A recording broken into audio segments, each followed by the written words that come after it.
Complexes.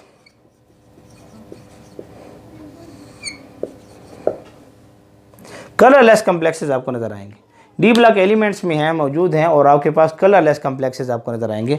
आपकी किताब ने उसकी 4 मिसालें आपके सामने लिखी हुई हैं, 3 से 4 मिसालें उसने लिखी हुई है। सारी मिसालों को अच्छे तरीके से नोट कर लें।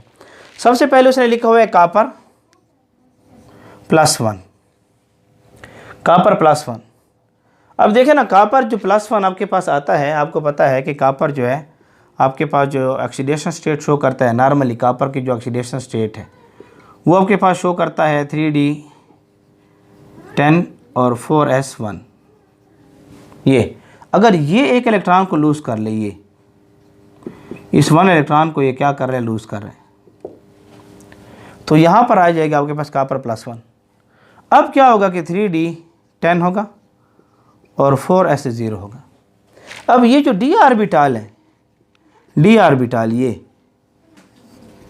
अब इसमें आपको नज़र तो आ रहा है कि आपके पास जो है क्या मौजूद हैं, 10 इलेक्ट्रॉन मौजूद हैं। इस d ऑर्बिटल में 10 इलेक्ट्रॉन आपको मौजूद हैं। अब लाइगेंड से अप्रोच करेगा, तो अप्रोच करने के बाद जो है ये स्प्लिट अप होगा, ये EG में और T2G में स्प्लिट अप हो गया। अब आप देखेंगे 10 इलेक्ट्रॉन है, तो 10 इलेक्ट्रॉन तो यहाँ पर समाना शुरू हो जाएंगे ना, ये। अब ये इलेक्ट्रॉन यहाँ शिफ्ट हो सकते हैं नहीं, इस इलेक्ट्रॉन की यहाँ शिफ्ट होने की जगह मौजूद नहीं है, तो यहाँ पर no dd transition is not possible. और जहाँ पर डी ट्रांजिशन पॉसिबल नहीं होगी तो आप जानते हैं कि कलर वगैरह नहीं होगा। तो जब डी ट्रांजिशन नॉट पॉसिबल है तो कलरलेस। इस वजह से सी कॉपर +1 के जो कॉम्प्लेक्स होंगे वो क्या आएंगे, आपको कलरलेस नज़र आएंगे। तो इस सबसे पहले इसको नोट कर लें, ये आपको कलरलेस नज़र आ रहा है। इस तरीके से आपके पास दूसरा उसने जिंक भी दे रखा है, Zn+2। इसके इलेक्ट्रॉनिक कन्फिगरेशन क्या थी कि 3d में 10 था और 4s के अंदर 2 इलेक्ट्रॉन थे। अगर ये 2 इलेक्ट्रॉन को क्या कर रहा है, लूज़ कर रहा है, तो अब इस ऑक्सीडेशन स्टेट यहाँ 4s0 हो गया और ऑक्सीडेशन स्टेट +2 आएगी। और यहाँ पर d के अंदर 10 इलेक्ट्रॉन है, तो 10 इलेक्ट्रॉन होंगे तो ये भी क्या होगा, कलरलेस होगा। क्यों, इसमें नो dd ट्रांजिशन जो है पॉसिबल नहीं है। तो डी ट्रांजिशन पॉसिबल नहीं है तो ये भी क्या होगा, कलरलेस आपके सामने आएगा, कलरलेस आपके सामने आएगा। तीसरा कंपाउंड उसने आपके सामने ले रखा है, स्केनेडियम ले रखा है, स्केनेडियम +3। इसकी इलेक्ट्रॉनिक कन्फिगरेशन क्या है कि 3d के अंदर 1 इलेक्ट्रॉन है और 4s के अंदर 2 इलेक्ट्रॉन है। अब अगर ये इलेक्ट्रॉन भी लूज़ हो रहा है और ये इलेक्ट्रॉन भी लूज़ हो रहा है, ये दोनों इलेक्ट्रॉन क्या हो गए हैं, तीनों के तीनों इलेक्ट्रॉन क्या हो गए हैं, लूज़ हो चुके हैं। अब इस सूरत में इस पर 0 आ गया और इस पर भी 0 आ गया। अब यहाँ जब d ऑर्बिटल में इलेक्ट्रॉन 0 है तो dd ट्रांजिशन पॉसिबल नहीं होगी। तो यहाँ पर नो dd ट्रांजिशन, इस वजह से ये भी हमारे पास क्या होगा, कलरलेस होगा। स्केनेडियम भी आपके सामने मौजूद है, ये भी कलरलेस हो गया। टाइटेनियम +4, टाइटेनियम +4 आपके पास है। देखें ना, यहाँ पर आपके पास स्केनेडियम होता है, स्केनेडियम यहाँ इसके साथ टाइटेनियम होता है। टाइटेनियम स्केनेडियम में क्या होता है कि 3d1 4s2, यहाँ पर क्या होता है 3d2 4s2। तो स्केनेडियम में आपके पास क्या था, 3d में 2 इलेक्ट्रॉन थे और 4s में भी 2 इलेक्ट्रॉन थे। अब ये इलेक्ट्रॉन भी लूज़ हो गए और ये इलेक्ट्रॉन भी क्या हो गए, लूज़ हो गए। ये दोनों के दोनों 4 इलेक्ट्रॉन जो क्या हो गए हैं, लूज़ हो गए हैं। अब यहाँ पर भी 0 रह गया और यहाँ पर भी 0 रह गया। तो आउटर मोस्ट ऑर्बिटल d है, s तो चला गया, d है। अब d के अंदर dd ट्रांजिशन पॉसिबल नहीं है क्योंकि d के अंदर 0 इलेक्ट्रॉन है। तो जो नो dd ट्रांजिशन पॉसिबल, इसलिए जब dd ट्रांजिशन पॉसिबल नहीं होगी तो ये भी हमारे पास क्या नज़र आएगा, कलरलेस नज़र आएगा। तो ये 4 जो हैं ये भी कलरलेस है और हमारे पास ये भी कलरलेस है, ये भी कलरलेस है और ये भी हमारे पास क्या है, कलरलेस आपके पास नज़र आएगा। तो ये 4 आपको क्या नज़र आएंगे, कलरलेस नज़र आएंगे। तो जल्दी इसको नोट कर लें। शाबाश, मैं साइड पर हो गया हूँ ताकि इसकी मज़ीद कुछ हम वजाहत कर सकें, आप लोगों के सामने मज़ीद मिसालें ला सकें। लेक्चर हमारा थोड़ा सा लेंथी हो गया है और तफसीलन है, इस वजह से बातों को आप थोड़ा सा जल्दी से नोट करते रहेंगे तो इंशाअल्लाह उम्मीद है आपको अच्छे तरीके से समझ आती रहेगी। शाबाश, इसको नोट कर लें, जल्दी से नोट कर लें। अच्छा जी, उम्मीद है आप लोग इसको नोट कर लिया होगा। आप उधर स्क्रीनशॉट लेना चाहते हैं तो ले लें, तब तक कि मैं पेन में स्याही डाल लूँ कि पेन में स्याही ख़त्म हो रही है तो आपको लिखाई सही समझ नहीं आ रही, तो इसको नोट करना चाहते हैं तो नोट कर लें। वैसे मैंने साफ़ तो कर दी है, आप लोगों ने नोट क्या करना होगा। तो ये तो साफ़ हो चुका है, मैं इसमें थोड़ी सी स्याही डाल लूँ, ठीक है। तो मैं इसको साफ़ करने जा रहा हूँ, उम्मीद है आप लोग नोट थोड़ा कर लिया होगा। अब आपके पास जो है एक मज़ीद हम लेते हैं,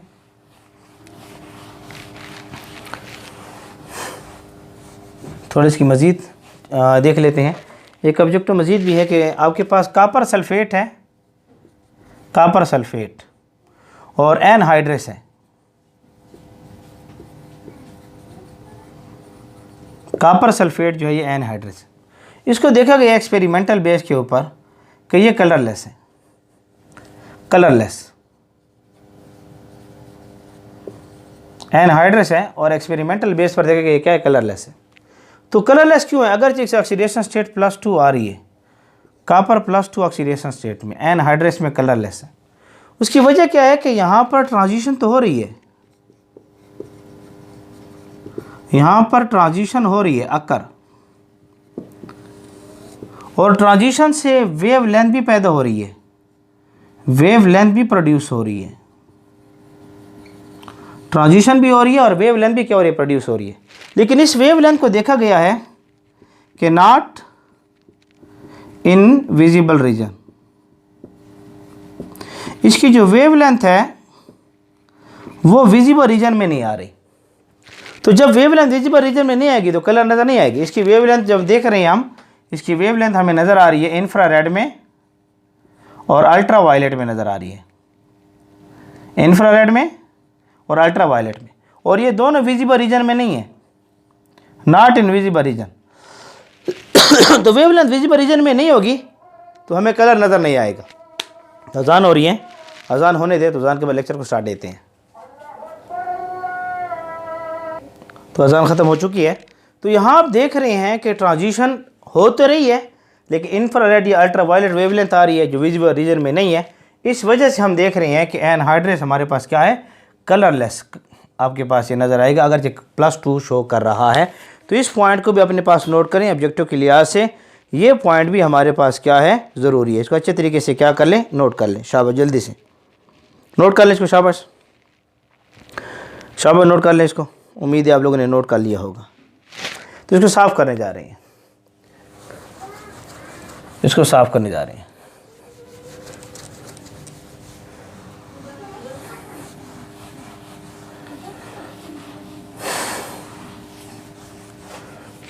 अच्छा, एक मज़ीद एक चीज़ आप देख रहे हैं कि जब मैंने आपके सामने ये लिखवाया था ना, VIBGYOR,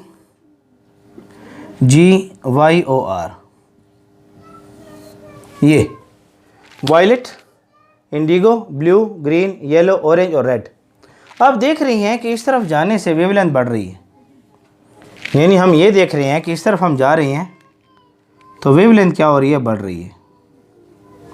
और जितनी वेवलेंथ इस तरफ जा रहे हैं बढ़ रही है, इस तरफ जाने से वेवलेंथ बढ़ रही है। तो कलर आपके पास ये इस तरफ वायलेट है, इंडिगो है, ब्लू है, ग्रीन है, येलो है, ऑरेंज और रेड है। इससे ये पता चलता है कि जो रेड है, रेड, इसकी वेवलेंथ बहुत ज़्यादा हाई है, इसकी वेवलेंथ बहुत ज़्यादा क्या है, हाई है। और हम ये देख रहे हैं कि जो हमारे पास जो लाइगेंड्स होते हैं,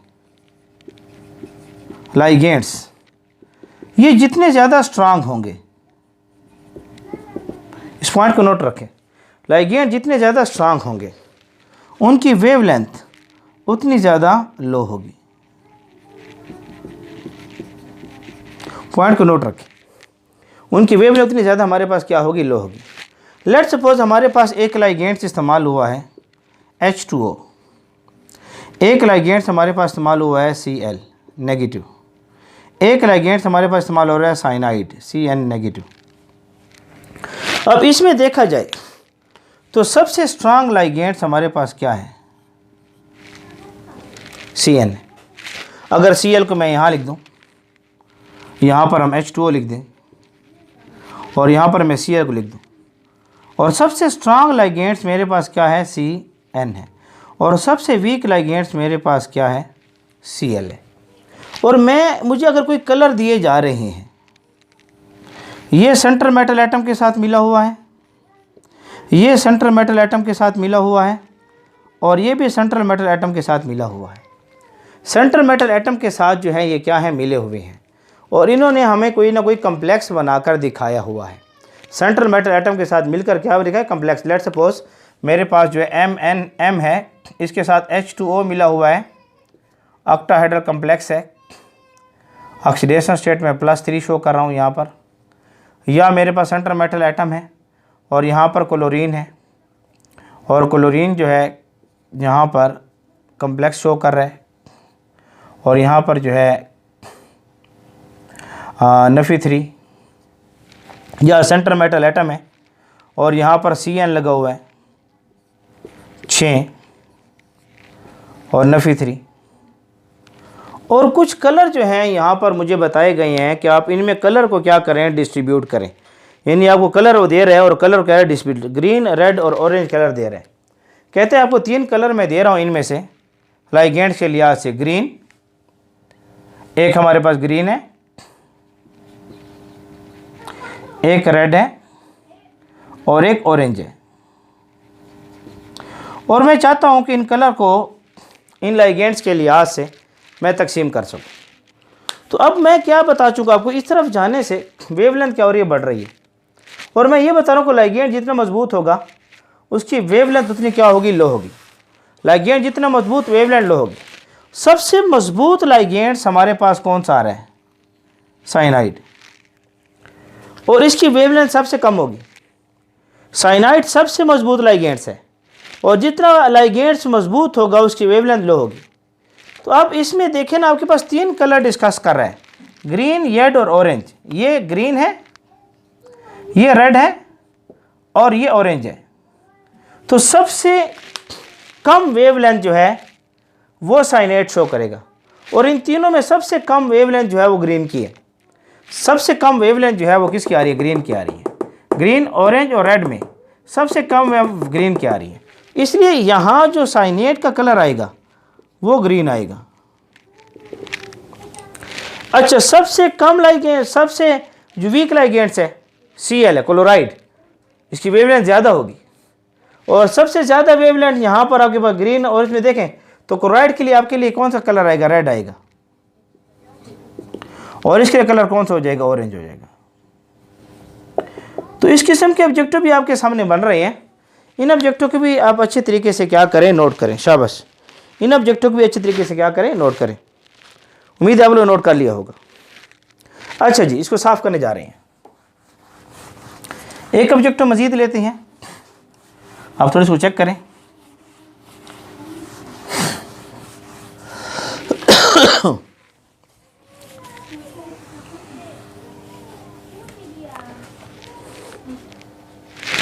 आपके पास एक ऑब्जेक्टिव कह रहा है द कलर्ड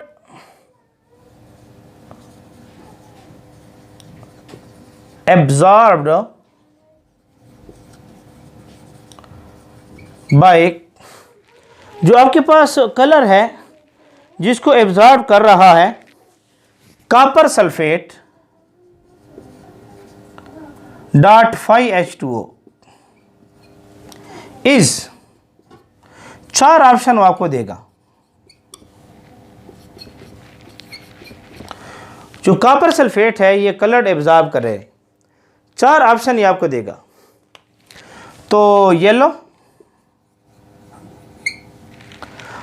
ग्रीन,